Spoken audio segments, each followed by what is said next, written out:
ஒன்றாவது படிக்கிறேன். அண்ணனுக்கு வணக்கம். என் பேரு கா பிரதீக்ஷா, 2ஆம் வகுப்பு படிக்கிறேன்.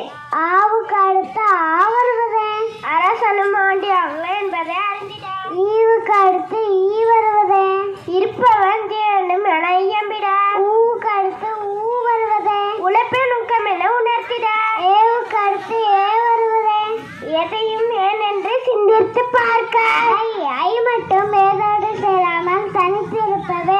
அதற்கு நான் ஐதான் என்று ஆணவம் இருத்தால் தன்மைப்படுத்துவாயா. ஓவுக்கு அடுத்து ஓ வருவது ஒற்றுமை ஓங்கும் என்பதை உணர்த்திட. அவ்வை மொழியே நடப்பா. எனவே நான் ஐதான் என்கிற குணம் ஒரு மனிதனை தனிமைப்படுத்தி ஒரு பெரிய பள்ளத்தில் தள்ளிவிடும். என் தமிழே அழகு, என் மொழியே அழகு. நன்றி, வணக்கம்.